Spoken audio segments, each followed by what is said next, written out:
Hello and welcome back to my channel, and thanks for rejoining me with my Sandbox adventures, now up to episode 5. Who would believe it? Yeah, I'm really rattling through these episodes. This is what you get when you actually have a bit of time to focus on one of your campaigns.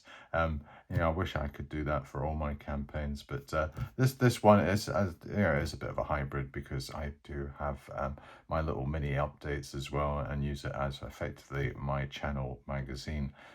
And what I'm going to do today is I'm going to go through a bit more, progress with my Worm's Tale get all the interactions set up. And then I have a few other things I want to just discuss, just some general information, a few updates, that type of thing. Just some short-term plans for the channel. So let's do a bit more of our campaign, and we really made quite a good bit of progress the other day, where we determined just the overall setting, and what the sort of theme of that would be, and then we focused in on exactly where we are just now with our character. I've got all my notes all. I put them in my Homes Basic folder, and I use this because I'm trying to simulate the fact I'm running an OD&D campaign, so I've got this kind of faux faux cover, the fact that it's like the old the actual first generation game, even though I'm using Delving Deeper, my Sandbox adventures, and our character, who is Brinton. I've got her sheet here, so I've got all of her details. Already fleshed out what her equipment is, a bit about what our background is. We are quite familiar with her. So I had a little checklist of things I was going to look at, and organizing the details and transferring them from my worksheet, and that's what I've done. I've actually put them into these, just a bit more of a summarized format that's a bit easier to read in these little boxes, and organized it a bit better, just so that it's easier for us to identify and pick up as we go through.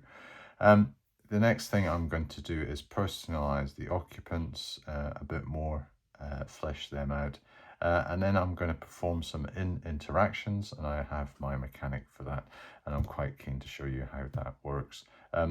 If you've ever seen my AD&D campaign, I did do some of this in the early stages of my Green Dragon in development, and I used a template which was a bit more sophisticated, a bit more complex, because AD&D, the AD&D system, it almost like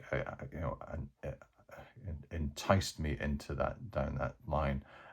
It is a more sophisticated, more complicated rule set than Delving Deeper.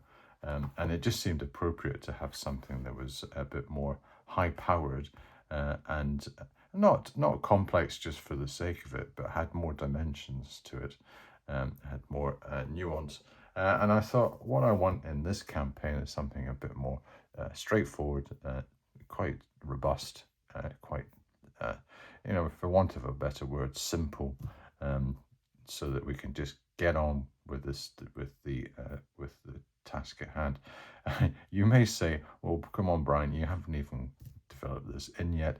Well, as I said, this whole process, I was just going to go at my own pace, and it's kind of gives me a chance to have a bit of a chat as we go through, and I'm going to try to use it in that kind of format as well. So it's not really a kind of a race to the finish line. This is more about the marathon. I'm just going to do it at a nice steady pace.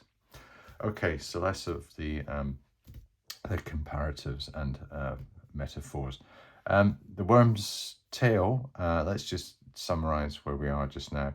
It's a prosperous small village inn with a safe reputation.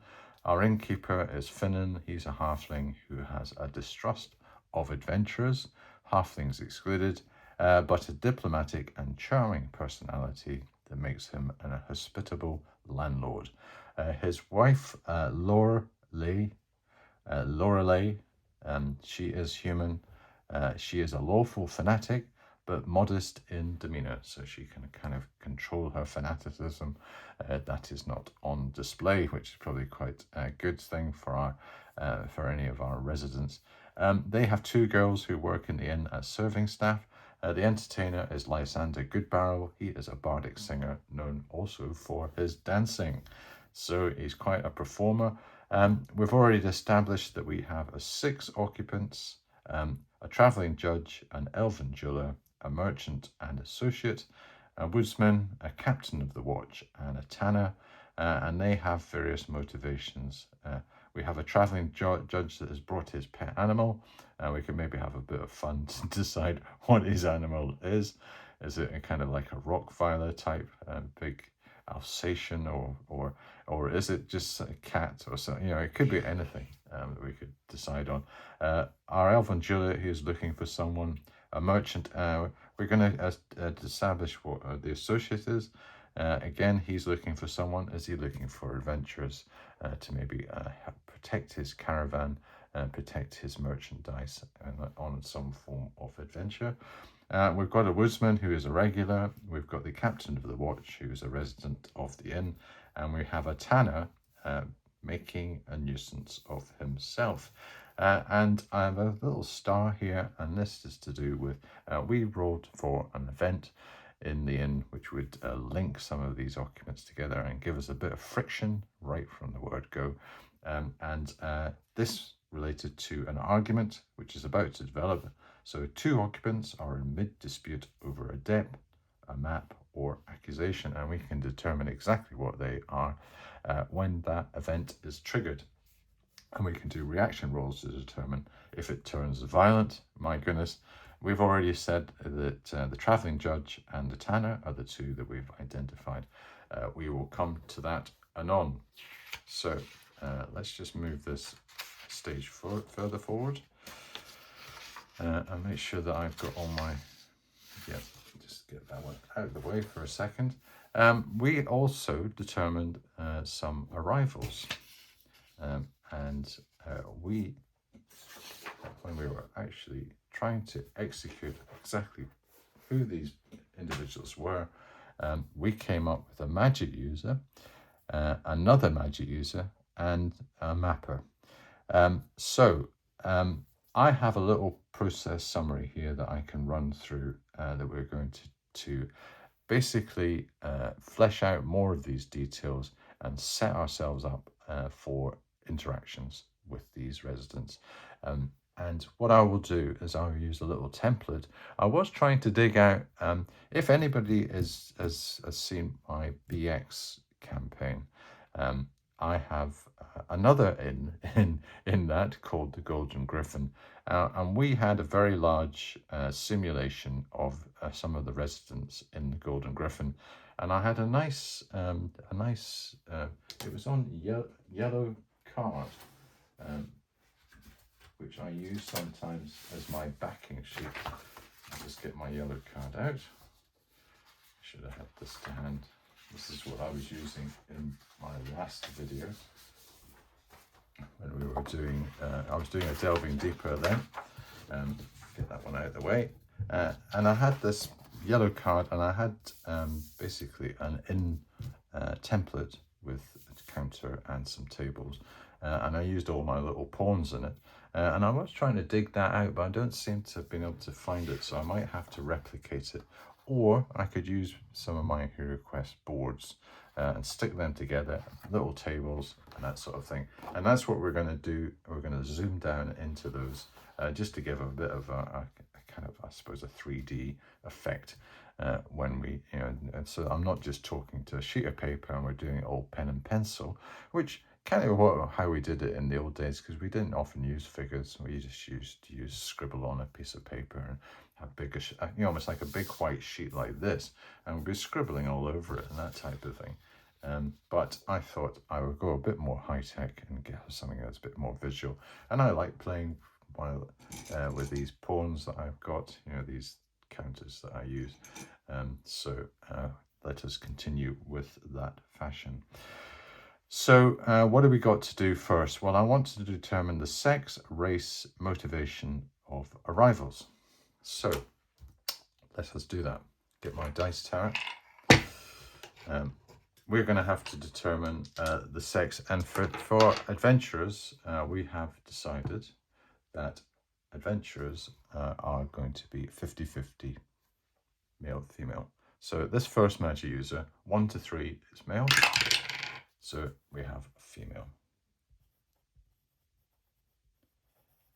Second magic user, 1 to 3 male, male magic user. And the map is a slightly different prospect because it's a 1 or a 2 on a D10. So a 1 in 5 chance he or she is female. So he is a male. So that's our first stage gone. And when it comes to, I've just got to check this. Yes, when it comes to non-humans, 20% of selection, and females 20% apart from adventurers or patrons. So I've done that right. However, because Delving Deeper says that magic users are humans, they will be human. So I don't need to determine the race of these two individuals, but I do need to determine the race of the mapper. So on a 1 or a 2, he will be non-human. So he is human. So a male, he's human. And I think for motivation, I'm going to use the same table as I used for my residents. So I will get that for me. And I have this here. And this is a D20 that I do. And if I get something that's not really pertinent, I will re-roll. But some of them are quite pertinent to why you'd be turning up in and in. So I'll get my D20. Also, I think what I'll do before that is I think I will ask some questions because there could be a relationship between some of these. So I think probably the most obvious one is the fact that we've got 2 magic users adventurers appearing. Is there a chance of them being related? Is there a chance of them being a group of adventurers already? Are they potentially a master and servant, that kind of relationship? Or could they be rivals? So let us ask the question first and say, are they part of the same group and do they arrive at the same time? And I would say that there is a reasonable possibility that that is the case. And if I get, say, a 5 or a 6 on a D6, that will be this case. So yes, they are part of the group. They are, I was going to say a couple, but I'm not maybe saying that they're romantically inclined, but they are a little mini party and they arrive together. So I suppose the one last thing I could do is just to give a bit of nuance to that and say, is it a master-servant relation? Is it the apprentice and the master, or are they going to be more equals? And I would say that there's probably a bit more of an outlier. So let's say if I roll, say a 6 on, or let's go for a 4 on a D4. That is the case. So I get a 3. So no, they are almost like a little mini party. So I'll put they are related. And I'm going to assume that initial characters that we come across will be level 1. So I'm just going to put that stipulation in because we're starting as level 1 characters just now. And I want a low-powered campaign in the first instance. We're not really going to come across maybe any, unless I deem it appropriate, any higher level characters. So, we could put, say if I get more arrivals coming, I could have a kind of a tiering, and I could say, well, if I get, say, a 6 on a D6, they're going to be maybe a higher level, and then I could say on a 1 to 4 they are level 2, 5 to 6 level 3. So, but I think in this instance, I'm going to say they are just level 1. And what else can I do for the human? This mapper. I could probably say whether I think I'll do just a motivation for him. So let's get back to the situation where we've determined that they've got a relationship, but what is their motivation? And they will be joined on the motivation. So let's find out what the magic user's motivation is. And they get a 16. Escorting someone. Right. Escorting someone.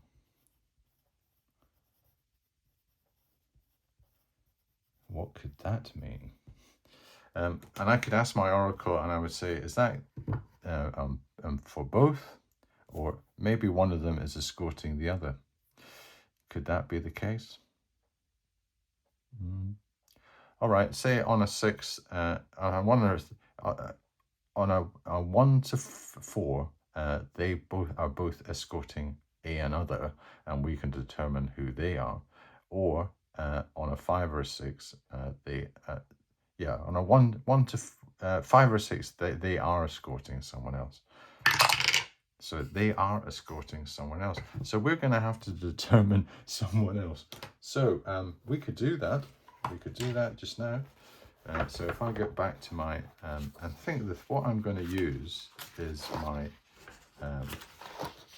my patron, almost like the arrivals thing again. So as you can see, this has a kind of capacity of growing arms and legs if you just let it do so, and I'm quite happy to do that. So let's find out who they are escorting using this. So they are escorting another adventurer. Okay, so if they are escorting, maybe they are part of, what would be the relationship? Well, let's work out who this other adventurer is first. And I will go to, what I'm going to do is I'm going to use this table where we determined what our starting character was. So I need to get my D8 for that. Get my D8. And you're not going to believe it. I've got another magic user. So maybe, I think the only way I can explain this, and almost like a pack of magic users we have discovered, is that these are potentially the two young apprentices of more of a masterly type of magic user. So they could be a part of their, almost like a kind of traveling group of magic users. They are following their master as he maybe goes on some sort of in fact, we could actually build up some story behind this.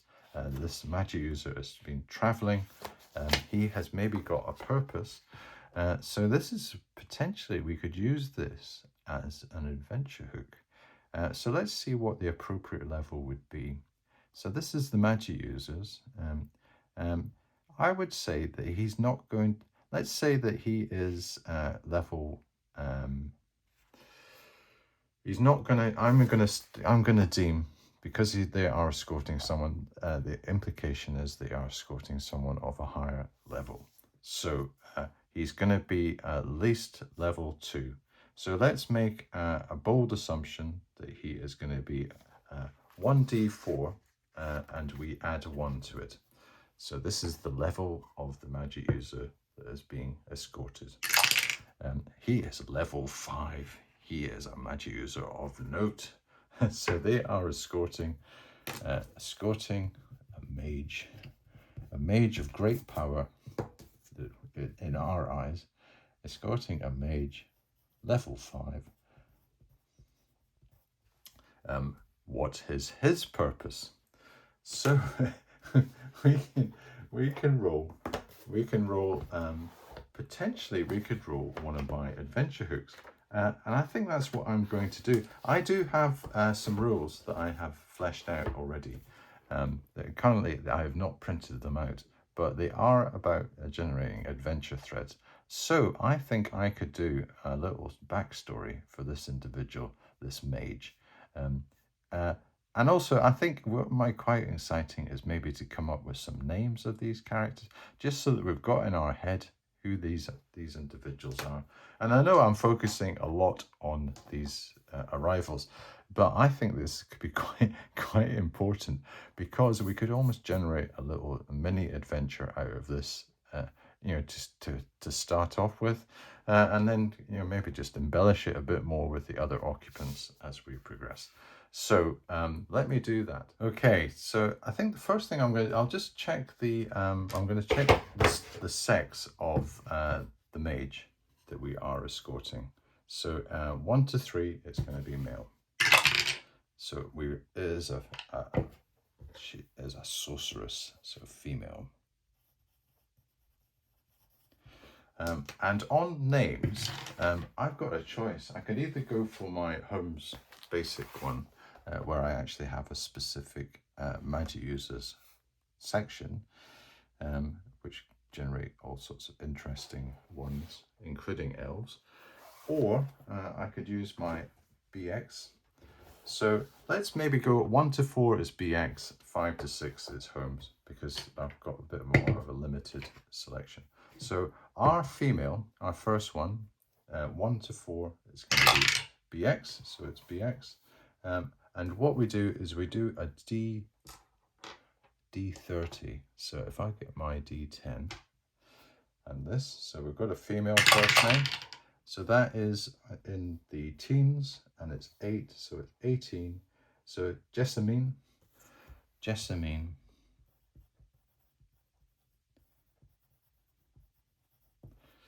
Okay. And shall we do a surname? Why not? Let's give a bit of nuance, a bit of character to it. So again, we've got so that's a 10, and a 10 is either Silverleaf or Shadowfoot. I think Shadowfoot sounds good. Shadowfoot. Shadow. So Jessamine Shadowfoot. And our male is going to be, so it's a 1 to 4. It's BX. So it is BX. And he is 1. So that's Gareth the Mage. So that's a good name. And his surname is, he's got an 11. No, that's a 21. Stonemarch or Holloway? I think Stonemarch. That sounds good.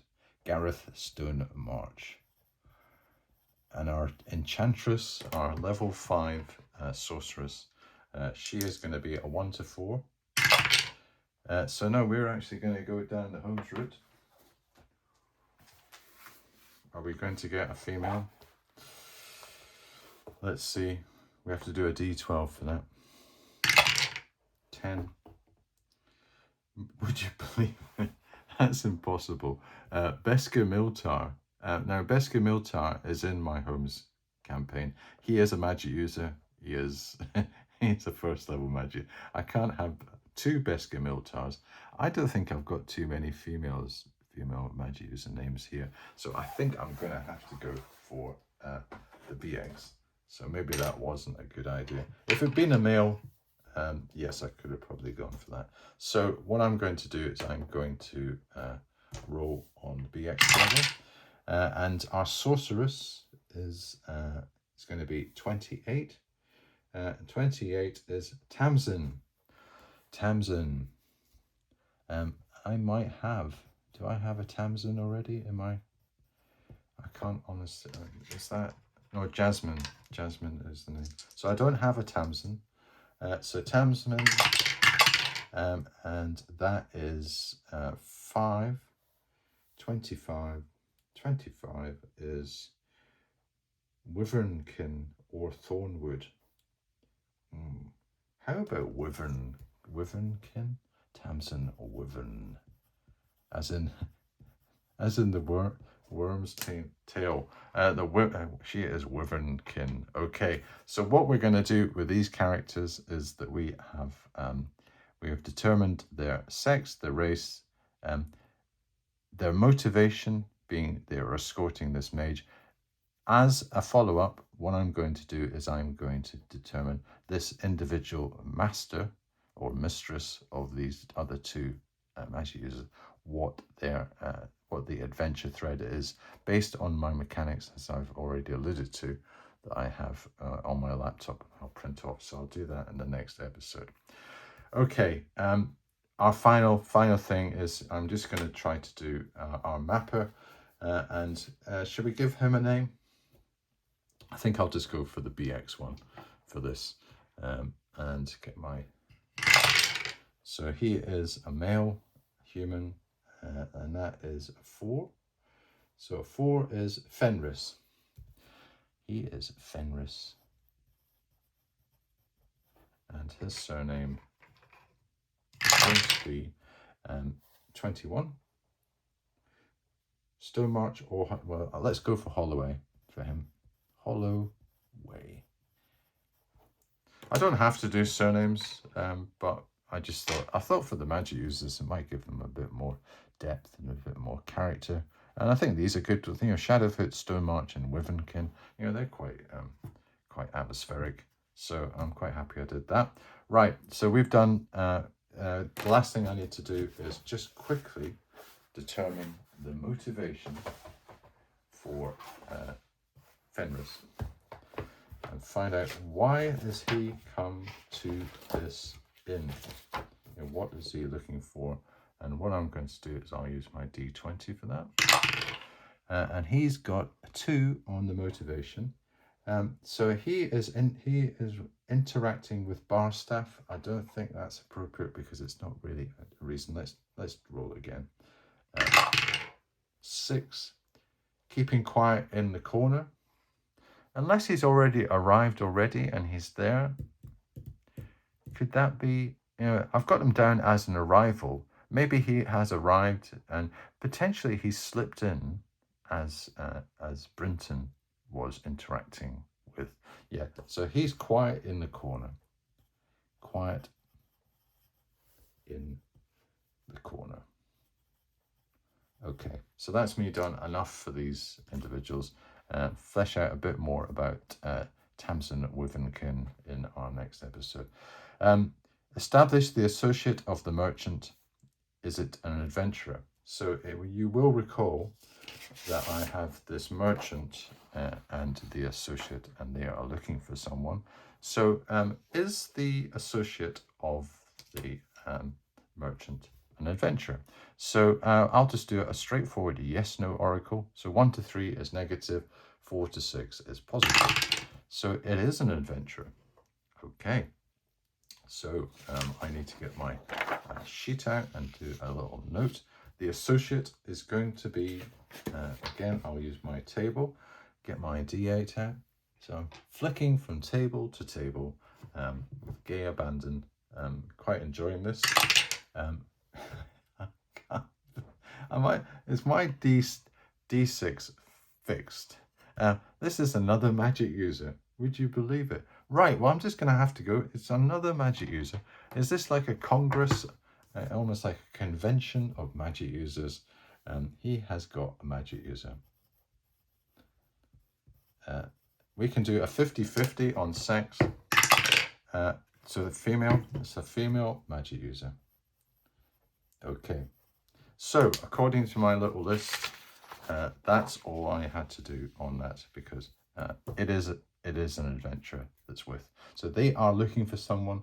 So merchant, looking for someone, already got an adventurer. Sounds as though he's trying to beef up his group, maybe his merchant caravan. I think that's going to be a heavily weighted reason why he is doing this.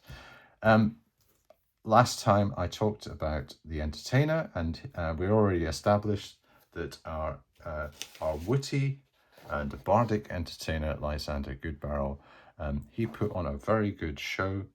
We got a 4 on a D6, so that is above average. Which is good. So the atmosphere is good. a situation modifier we rolled for, and that was based on just almost the demeanor of our character and what she was looking for, her objectives, which is really to try to find other adventurers to join in a group, and the overall atmosphere of the place, and we determined that was quite neutral. So when we were rolling the disparate dice, and we got netted them off between each other, we generated a +1. And I think it was actually a +2.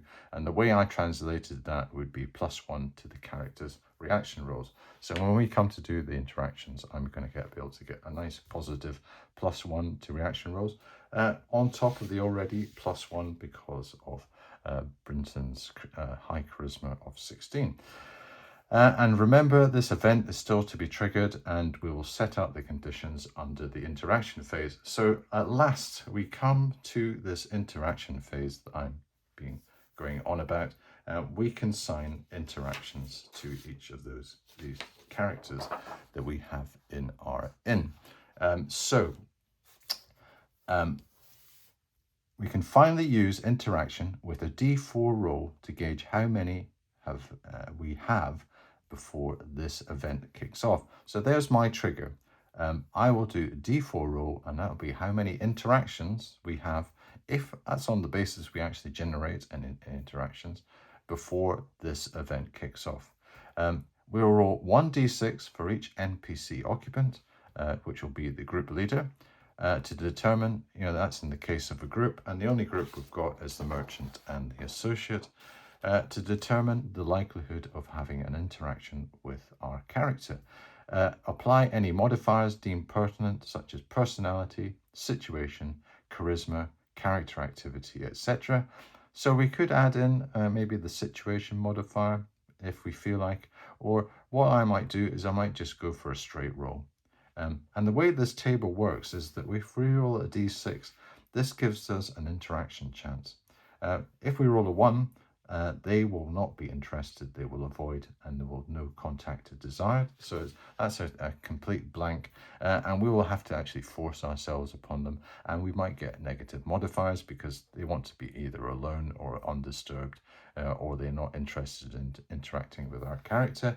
If we get from a 2 to 5, we have an interaction chance, and we can roll on that to see whether we have an interaction. And then on a 6, they will these NPCs will actually approach us automatically and actively seek contact. So if we are looking to have an interaction, we get one on our plate. So once we've actually got our cadre of interactions, we will perform the interaction and resolve with a reaction test, applying relevant modifiers. At this point, we personalize the NPC and provide a name. So if we focus down into a specific interaction, what I'll do is I'll personalize the NPC, give him a general tendency, give him a personality, apply a bit more detail about the background of the individual, and also just exactly what their name is, give an idea what their rationale for being in this interaction. So I think what we're going to do, just to finish off this stage of my episode, is to determine the interaction base chance and whether we have an interaction. So we've got our traveling judge with his pet animal. And if we get an interaction with this individual, which is a possibility, we will definitely work out what this pet animal is. And we might even, if we get pushed, actually come up with a name for that one. So I'm going to roll a d6 first to see what the interaction base chance is. So I will get my little die roll here, keep that in sight, my table, and let us roll for that. So we do not have a good chance, an interaction chance of 1 in 6. So maybe he doesn't really want to, he's not bothered about speaking to our dwarf. So we have 1 in 6 chance. So that is a no on interaction. So I'll put a little N there. Our elven jeweler, who is looking for someone. So, we could say that that's a positive, but I think what I'll do, again, I think I'll just go for a vanilla roll just now and see what the base chance is. We get a 3, so we're going to get a 2 and 6 that this elven jeweler wants to speak, and it will actually make a point of coming over to Brinton, or ask Brinton to approach.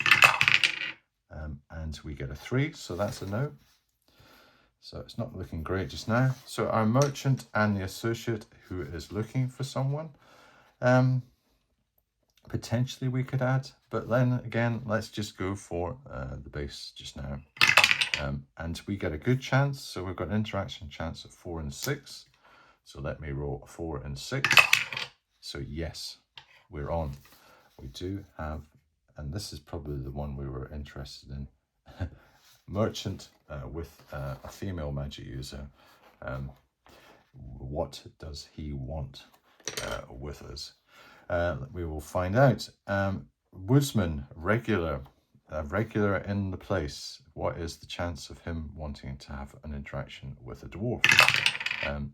Reasonably high. So a 1 to 4. So yes, he does. So maybe he's been out in the woods and he's got something that he wants to quiz our dwarf about. The mind boggles. It could be anything. The captain of the watch, a resident of the inn. Is he interested in this dwarf? He could well be, because he is interested in anyone who arrives in the village, and he's probably interested in the new arrivals too. So let's find out what the base chance is, and we get a 2, so it's only a 1 and 6. So he is not interested. And our nuisance tanner, is he interested? We have a 3, so that's again that's a 2 and 6. So no, he is not. So out of all that, we're going to have interaction possibilities with the merchant, with his associate, the magic user, and the woodsman. Okay, what about our new arrivals? In fact, we've got 3 now. We've got, in fact, 4 in total if we include Tamsin Wivenkin. I would say that that's a group. So we will do that as one roll, and roll a d6. So our group is 4, so it's a 3 and 6 chance that they want an interaction. So they do. So we are on with Tamsin Wivenkin and her little posse of magic users. There's magic users everywhere in this inn. I've never seen so many. The convention of magic users. Maybe it is some form of convention. And finally our mapper, Fenris Holloway. He is a 3, so he's an interaction chance of 2 and 6. Maybe he has some interesting information about some of the mapping, some of the maps that he's produced in the local area, and he's trying to sell them. So no, he's not. So we've got an N for him. Okay, right. As I said, what I'll do in my next episode is that I will trigger these interactions and see how many we get through before the argument kicks off. Good. That's that done. Excellent. Okay, so the next thing I'm going to do is I'm just going to have a bit of a chat about a few things that I mentioned at the start of my episode. And I've entitled this Considerations. What I plan to do is, when I'm doing these Sandbox adventures in future, is to include a section in each Sandbox adventure episode to expand the world setting. And in our last episode, we had all these regional settings. And if I just get the sheet to hand, where I had a total of 8 regional settings. And we selected, by chance, this first one, the Frontier Charter. So that is the immediate setting that we're in. What I'm going to do in the next episode is I'm going to determine the geographic temperate zone locations in my game world where each of these areas are. and just give a very rough flesh out of what these are. So are they going to be, I'm going to say that our first one is in a temperate zone. But the rest, they could be anywhere. They could be in an Arctic region. They could be in a tropical region. They could be in a desert-like region. It's that type of thing. And I'm just going to assign each of these as a little kind of mini game. I think that might be quite a bit of fun. We're going to give this game world a name and name the region we are located in now. So if anybody's got any suggestions for a game world name, I'm quite happy to look at them in the comments and take them on board. And maybe we have a little almost, if it's going to be random, why not have a random roll if I have a little tabulated table of suggestions, and also the region that we are located in to kick us off, which is this Frontier Charter.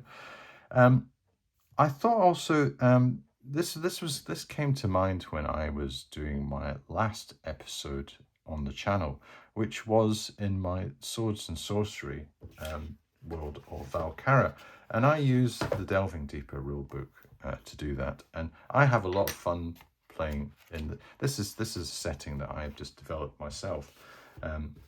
This quite basic Swords and Sorcery world.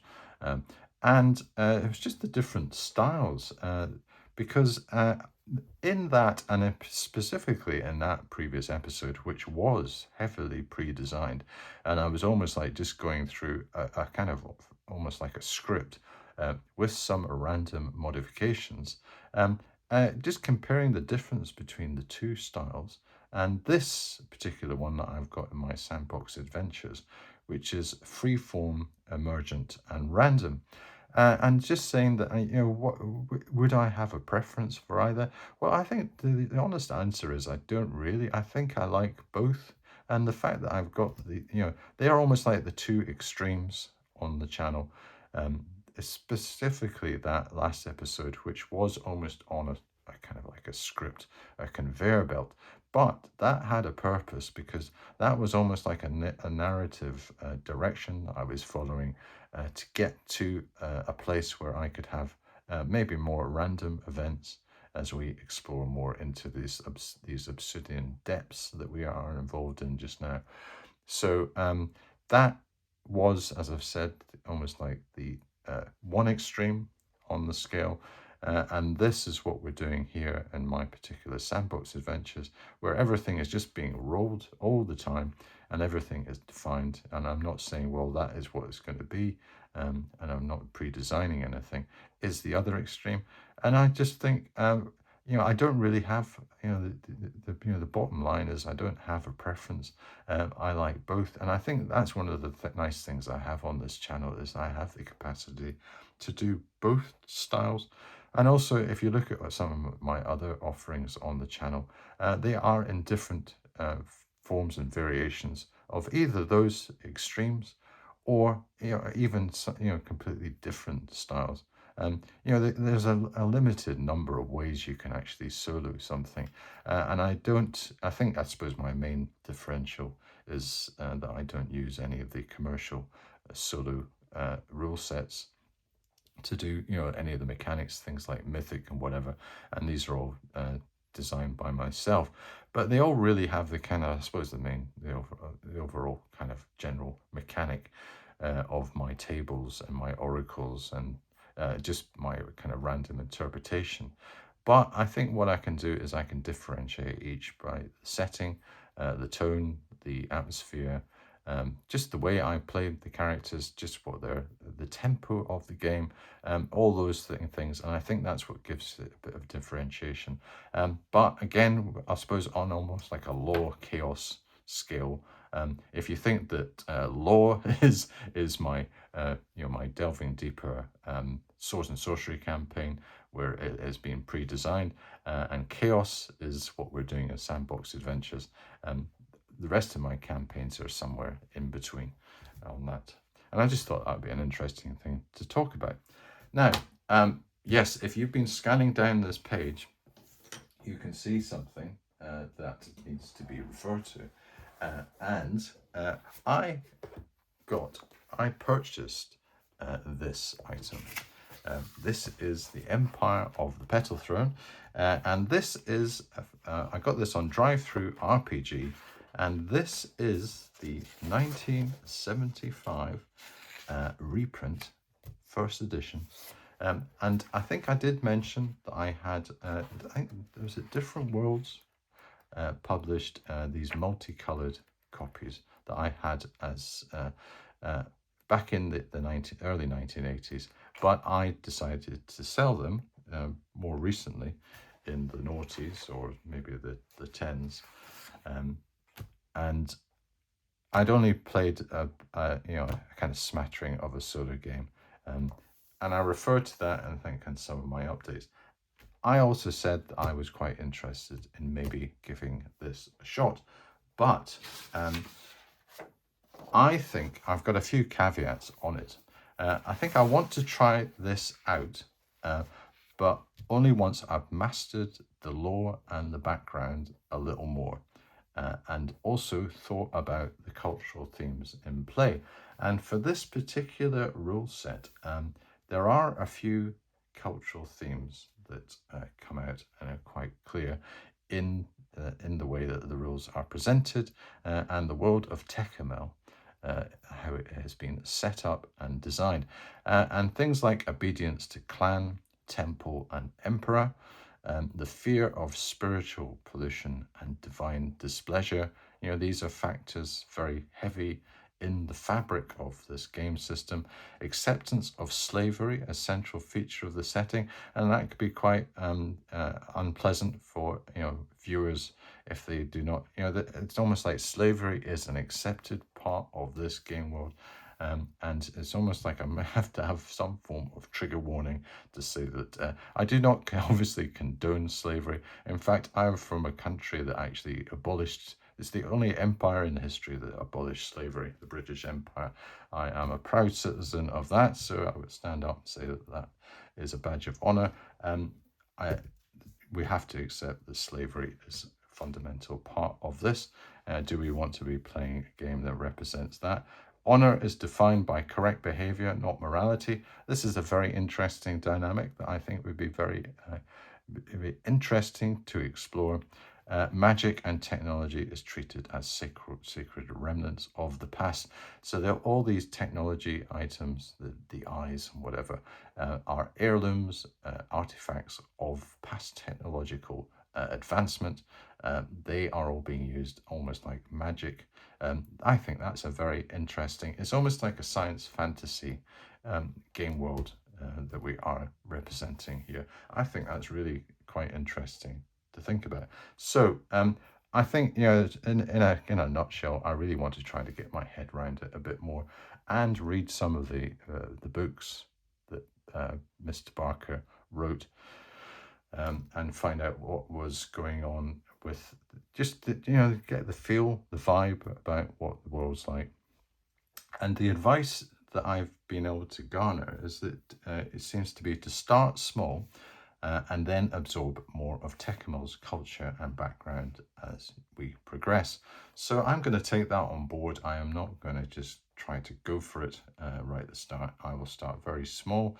I will assume that everybody knows nothing about this. There will probably be a lot of people out there that are familiar with this game, and maybe even played it when it came out. And it is, it's basically OD&D, but designed to the world of Tecumel. And I suppose if you think about it, it's probably one of the first D&D, I suppose, campaign settings. It's actually, presented in that format. If you want to boil it down and distill it down, that's really what it is.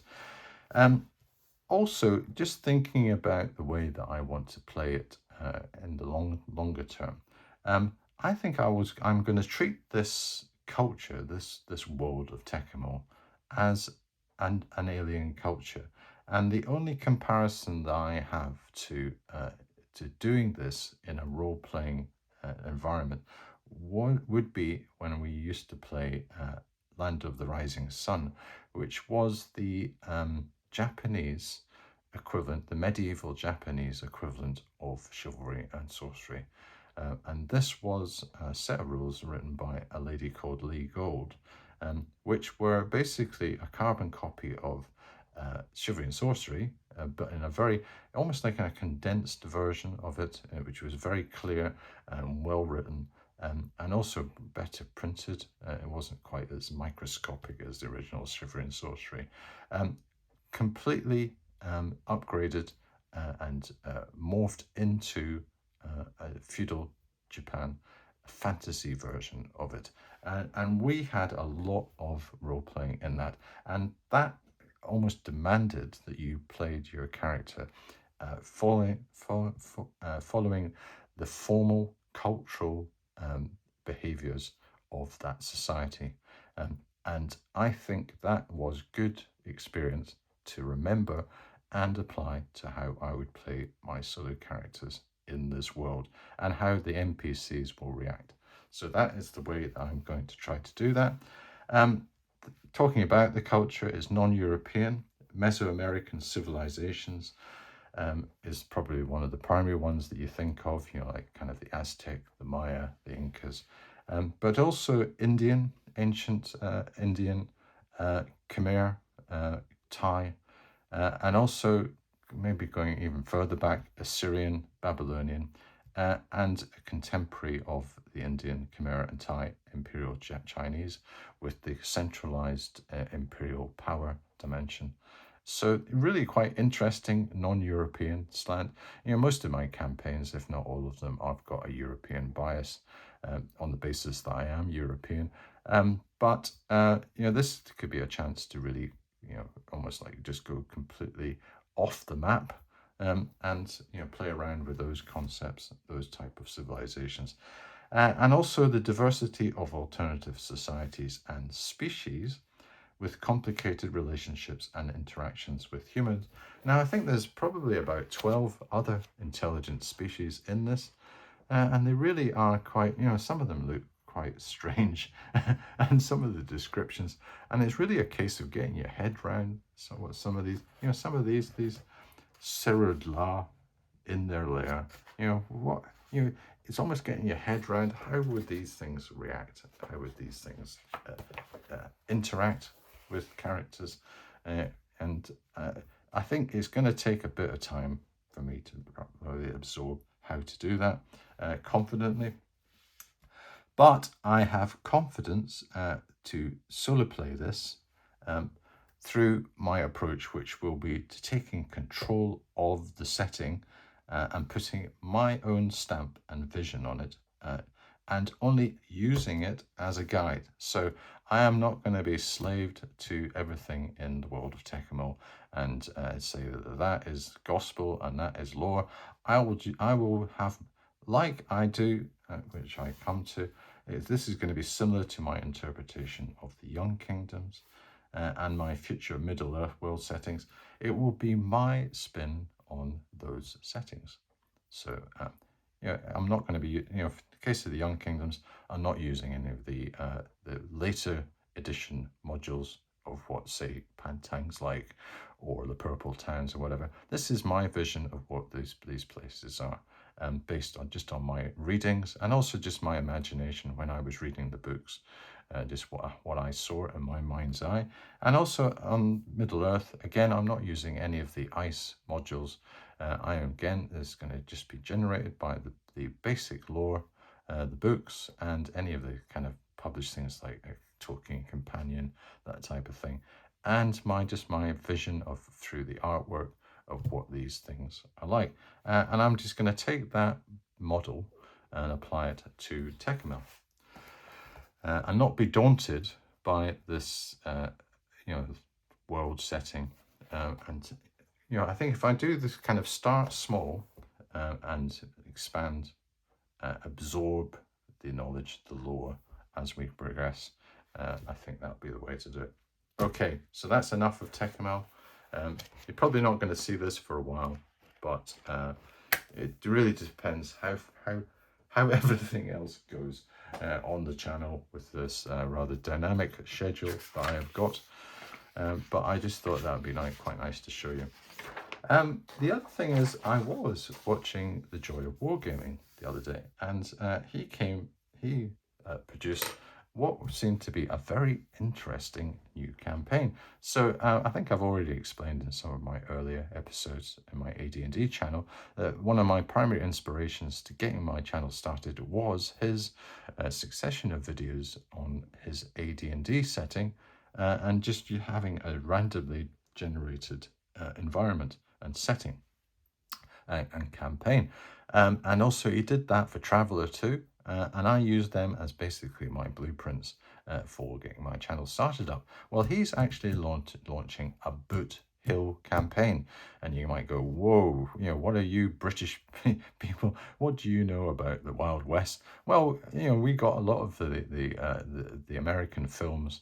We know all about westerns, Clint Eastwood, the sort of High Noon, all that kind of stuff. And we got that a lot in our childhood. And I remembered that I played the first edition, and this was like a skirmish version back in the late 1970s. And I had fun with a mini campaign of some linked scenarios. Now, I can't really remember the details. I just know we had a lot of gunfight. We were cattle rustling, that kind of thing, and running around after bandits in the hills, that type of stuff. Not too much interaction with like Native Americans. It was more kind of a bandit type thing and robbing the jail and that type of stuff, which was very similar to maybe it was almost like a spaghetti western type setup. That was what was that was the zeitgeist at the time. And I thought, well, I have a concept of playing a mini campaign or a number of one-offs in this using Boot Hill. And Drive-Through RPG have the second edition as a reprint, and you can get it as a softback copy, just like this. I got this from Drive-Through RPG, and this only cost me £20, including shipping. And I think that's fantastic value for this book.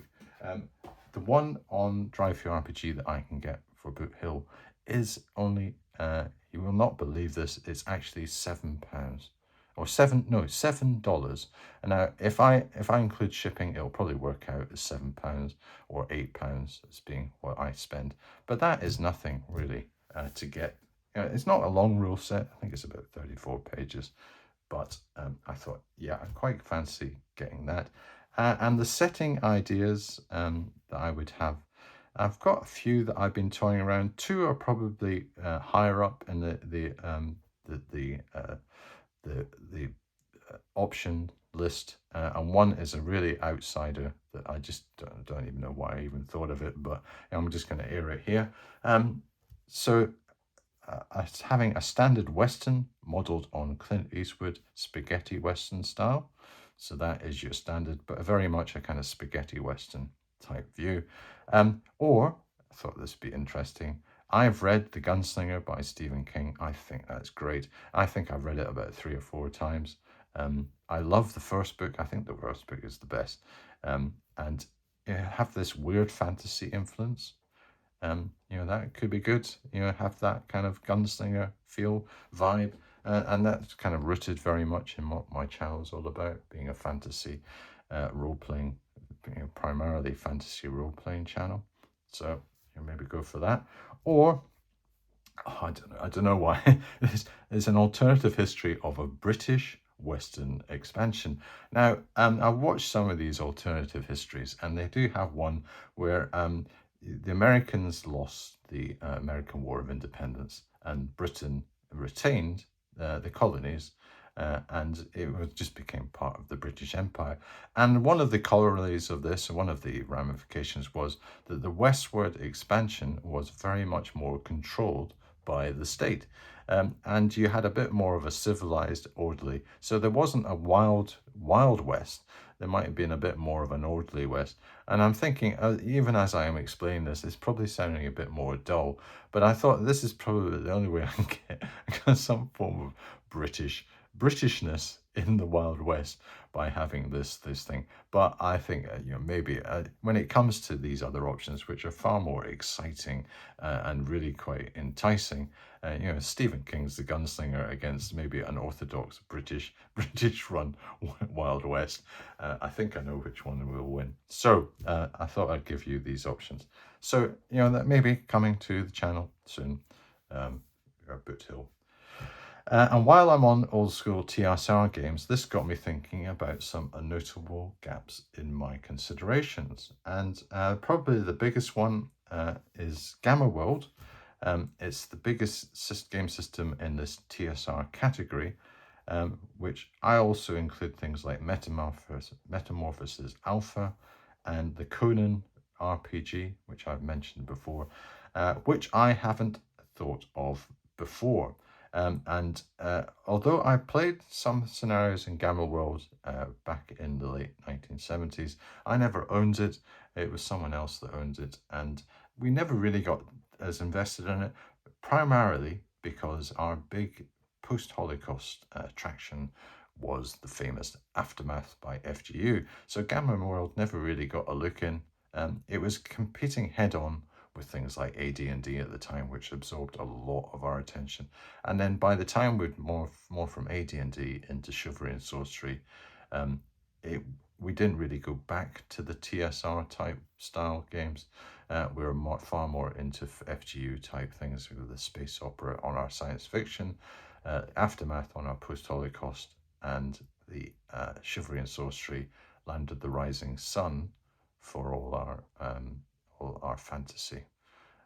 So I thought, well, if the only way I would do this one is I will need a good premise hook and an interesting setting background before I invest in a copy on Drive-Thru RPG.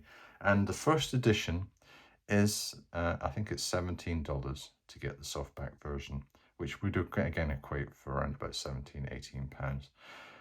Which again is not that much money, and I can use all the revenue that I generate from this channel, which is very, I can assure you, is quite modest, but it gets reinvested in all this. This is all the stuff, the fruits of the revenue stream. I could add that to the portfolio, but how am I going to do this? And I thought of maybe having this is just me thinking out loud on this, because this is the whole point of me having this Sandbox Adventures. I could have special features, and this is the concept of having episodes that deal with one-offs, special projects, ideas, and concepts. So things like I could have excerpts from my current and past gaming sessions, using stock characters. So I could actually run through some of the things that we've been doing with our Traveller campaign with some stock characters. And we had some amazing, our recent one was an amazing combat we had with this pirate assault on this merchant liner, this luxury liner, and it was compromised by a pirate ship which boarded, and the pirates had these droids that they used. So it would be one pirate to two droids, and they would go around in little teams, and the rest of our characters had to fight them. And we had all these exciting combats down corridors, up, going up airlocks, all that kind of stuff, up and down stairs. It was very, very exciting, and I thought, well, why don't I bring that? And I could do like little one-off episodes that encapsulate that and try to bring some of that excitement. Also, scenarios, and I did mention in one of my earlier Sandbox Adventures, White Dwarf Adventures, which was an idea that I would use to go through the White Dwarf magazine, the British Games Workshop magazine, and pluck out some of the adventures in that and play them.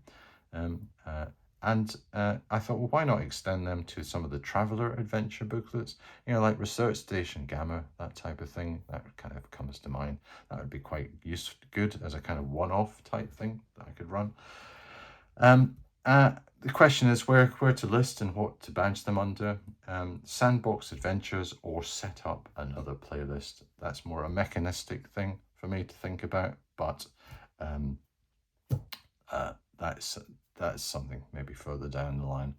Just, again, this is one of the reasons I've got this Sandbox Adventures in the first place, so that I can talk about these things and just bounce some ideas almost off you to see what you think.